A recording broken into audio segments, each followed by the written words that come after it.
Let us pray in the name of the Father, and of the Son, and of the Holy Spirit. Amen. O Jesus, through the Immaculate Heart of Mary, I offer you my prayers, works, joys, and sufferings on this day for all the intentions of your Sacred Heart, in union with the holy sacrifice of the Mass throughout the world, in reparation for my sins, for the intentions of all my relatives and friends, and in particular for the intentions of the Holy Father. Amen. Let us pray for the intentions of the Holy Father for the month of July, for the pastoral care of the sick. We pray that the sacrament of the anointing of the sick confer to those who receive it and their loved ones the power of the Lord, and become evermore a visible sign of compassion and hope for all. Our Father, who art in heaven, hallowed be thy name. Thy kingdom come, thy will be done, on earth as it is in heaven. Give us this day our daily bread, and forgive us our trespasses, as we forgive those who trespass against us. And lead us not into temptation, but deliver us from evil. Amen. Hail Mary, full of grace, the Lord is with you. Blessed are you amongst women, and blessed is the fruit of thy womb, Jesus. Holy Mary, Mother of God, pray for us sinners, now and at the hour of our death. Amen. Glory be to the Father, and to the Son, and to the Holy Spirit, as it was in the beginning, is now, and ever shall be, world without end. Amen. My dear friends, as we enter in the presence of the Lord, as we begin this new day, let us take a few moments to thank the Lord for all that He has done for us. We see that right from the time of our birth till now, there have been many instances or events where the Lord has worked wonders in our lives. He has guided us, He has protected us, He has shown us the way, helped us to overcome challenges and difficulties. And in this way, we can identify Him guiding us all through our lives. But there are occasions wherein we find it difficult to recognize His presence among us. We find it difficult to identify the blessings and the graces. And here we see that it is in these occasions that we need to specially ask the Lord to give us the grace that we may be able to identify those graces, those blessings in our lives. And therefore we see that the first thing to do is to be grateful to the Lord for all that He has done. And therefore, as we begin today's morning prayer, let us begin on this note of gratitude. Let us ask the Lord to help us identify His presence in our lives. And therefore, let us begin by thanking the Lord for all the things that He has done for us. Lord, we thank You for the gift of life. We thank You for giving us talents, opportunities, and various gifts that enable us to become better persons, and also that enable us to reach out to others and make a difference in the lives of others. Lord, we also want to thank You for the gift of our family members, friends, relatives, near and dear ones, and all those who play a very important role in our lives. We see that it is these people who have been instrumental in making us who we are. They are the ones who have devoted their time, energy, and effort. And as a result of it, they have molded us and they have made us better individuals. So today, Lord, in a very special way, we ask you to bless all their endeavors and give them all the graces that they may require in life. We also thank you, Lord, for giving us the gift of this day, a day that would help us in many ways to appreciate the good things that you have done for us, a day wherein we may complete some thing that was left behind, or a day that may present to us various challenges. Whatever be the situation, Lord, we ask you to be with us and guide us. Allow us to be led by you. Lord, we also thank you for the opportunities, for the experiences that you have given us in life. There have been many experiences wherein we have enjoyed, and these are the experiences that we want to cherish in life. But at the same time, there have also been those experiences and those moments wherein we have found it difficult to accept them. These are the experiences that have been learning experiences. They have taught us a lot in life. Though they may have been hard, bitter, but still they have given us a valuable lesson. They have made us stronger. And therefore, Lord, we also thank you for those moments which have helped us to become strong, which have helped us to become better individuals. And Lord, we also thank you for giving us opportunities to reach out to others, to make use of our talents. And thus, Lord, we ask you to be with us, guide us throughout this day. Lord, allow us to be led by you, so that whatever we do, our actions, our words, may reflect your love, joy, and mercy to the world around us. Help us to become your instruments, so that you may work in and through us. And therefore now, my dear friends, let us all close our eyes at this moment and let us praise the Lord that He has woken us up in this morning. We thank Him for the good health that He has given us, for the good night's rest. We thank Him for keeping us safe and sound, for protecting us from all danger, from all harm. He has kept us in His love, and at every moment we see that His gaze is upon us. He never abandons us. He is always there, guiding us, protecting us, showing us the right path. He loves us. And for all this, let us praise Him, let us thank Him, and let us glorify Him. Lord, as we offer you this day, we ask you that you be with us. Help us to make the right decisions. Help us to do the right things, so that we too may become worthy instruments, that we may be worthy workers in your vineyard. And therefore, my dear friends, let this day be a day of joy and blessings in the name of our Lord Jesus Christ. My dear friends, let us now reflect and meditate on Psalm 65. As usual, we shall have a general overview of the psalm, and then we shall take a look at a few verses in detail, trying to see how the psalm plays an important role in our lives. And therefore we see that Psalm 65 is in a way a psalm of praise that is attributed to David. It is a beautiful hymn that celebrates God's goodness and provision in the natural world. It also shows how God cares for His people.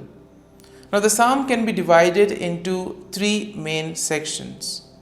The first is an exaltation of God's character and praise for His acts, and that is something that we'll find in verses 1 to 4.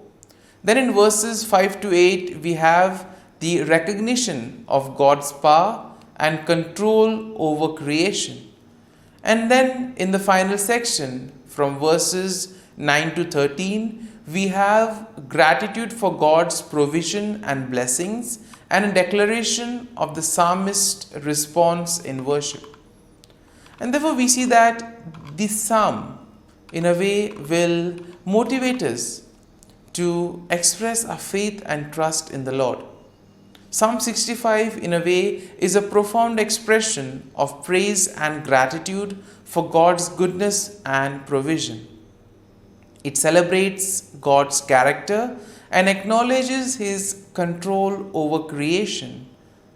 In a way, we are all invited to give thanks to the Lord for the abundant blessings, for all the graces and gifts that He has showered on us.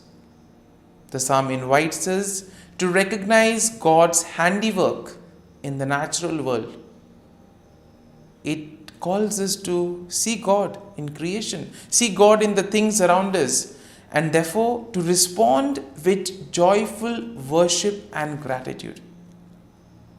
And therefore something, when we look at creation, when we look at the things around us, can we thank the Lord for those things? Can we thank the Lord for the beautiful nature around us? And therefore we see that Psalm 65 will be a reminder that God is indeed the source of all blessings. And therefore it is our duty and our salvation to praise Him and give Him thanks. And now, having seen the general overview of the psalm, let us go and look at a few verses in detail. Now verses 1 to 4 go like this. Praise is awaiting you, O God, in Zion, and to you the vow shall be performed. O you who hear prayer, to you all flesh will come. Iniquities prevail against me, as for our transgressions. You will provide atonement for them. Blessed is the man you chose and caused to approach you, that he may dwell in your courts. Now the psalm begins with a declaration of praise and recognition of God's presence in Zion. And in this way, the psalmist acknowledges that all flesh will come before God with all their prayers. That means all individuals, all people will go to the Lord with their prayers, and the Lord will welcome them. He will willingly listen to all that they have to tell Him. And therefore this is a good reminder for us that when we find ourselves in difficult moments, we can approach the Lord, we can speak to Him, and He will be there to listen to all our prayers, to all our feelings, all our sentiments. And here we see that there is also an acknowledgement in this first part of the psalm of personal sins and the assurance of God's atonement. The Lord will forgive us. He will cleanse us of all our sins. And therefore we see that the psalmist here declares the blessedness of those chosen by God, who are allowed to dwell in His presence, and those who are allowed to experience His satisfaction and goodness. And thus we move to verses 5 and 8, which go like this. By awesome deeds in righteousness you will answer us, O God of our salvation. You who are the confidence of all the ends of the earth and of the far off seas, who established the mountains by His strength, being clothed with power, who stills the noise of the seas, the noise of their waves, and the tumult of the people. In this section, we see that the psalmist praises God for His power and control over creation. The psalmist recognizes that God is indeed the source of salvation, and therefore all of us need to place our confidence in the Lord. Place our faith and trust in Him that He will guide us, He will protect us. And therefore the psalmist is very happy. He marvels at the ability of God to establish mountain, to still the raging waters, and to cause many things in creation. He is also amazed that the Lord is able to calm down various tumults among the nations. Therefore, let us pray for peace at the same time. There are many parts of the world where Peace is the need of the hour. People fighting over one another, nations fighting with each other, people being affected, suffering. And therefore, let us at this moment place all these events at the feet of the Lord. Because this part of the psalm tells us that even those in the farthest corners of the earth are in awe of God's sign. Therefore, nothing is impossible for God. Therefore, we need to go to Him with all our difficulties. And finally, we see that in verses 9 to 13, go like this: You visit the earth and water it, you greatly enrich it. The river of God is full of water. You provide their grain, for so you have prepared it. You water its ridges abundantly. You settle its furrows. You make it soft with showers. You bless its growth. And therefore we see that the psalmist expresses his gratitude for God's provision and blessings in the natural world. Therefore God's visitation upon the earth brings about abundance, and it enriches the land and provides water and all the nutrients for growth. Therefore the psalmist acknowledges God's goodness that permeates the passing seasons and the overflowing abundance that results from it. And therefore we see that the imagery of pastures, valleys, flocks and grains depict a land that is bursting with life, therefore leading to joy and the songs of praise. And therefore we see that the psalmist will conclude with a final statement of the psalmist's response to God's blessing. The psalmist declares that the blessing of God extends even to seemingly desolate places. That means no place is excluded from the presence of the Lord. The Lord is present everywhere. Nothing is impossible for God.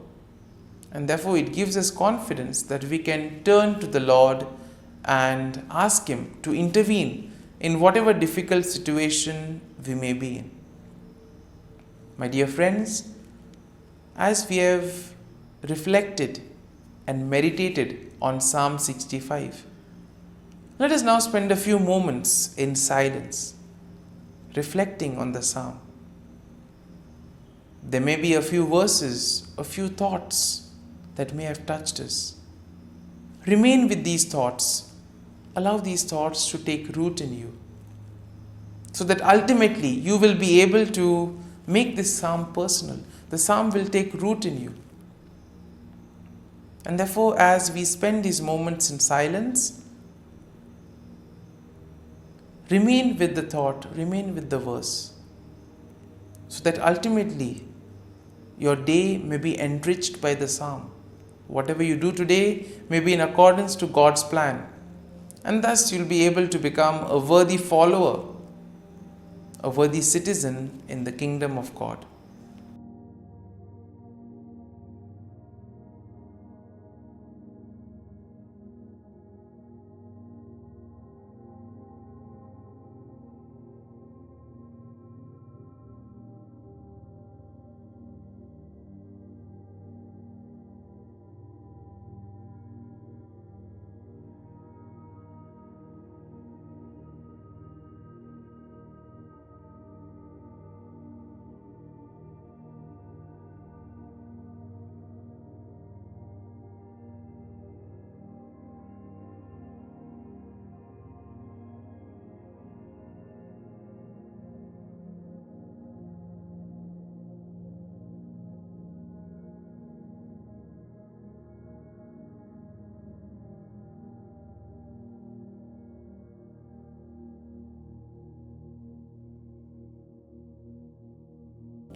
Prayer to Saint Michael the Archangel for protection. Saint Michael the Archangel, defend us in battle. Be our defense against the wickedness and snares of the devil. May God rebuke him, we humbly pray. And do thou, O Prince of the heavenly hosts, by the power of God, thrust into hell Satan and all the evil spirits who prowl about the world, seeking the ruin of souls. Amen. Act of Adoration. O Sacrament most holy, O Sacrament divine, all praise and all thanksgiving be every moment thine. Saint Gertrude Prayer for souls in purgatory. Eternal Father, I offer Thee the most precious blood of Thy divine Son, Jesus, in union with the masses said throughout the world today, for all the holy souls in purgatory, for sinners everywhere, for sinners in the universal church, those in my own home and within my family. Amen. May the divine assistance remain always with us, and may the souls of the faithful departed through the mercy of God rest in peace. Amen. Glory be to the Father, and to the Son, and to the Holy Spirit, as it was in the beginning, is now, and ever shall be, world without end. Amen.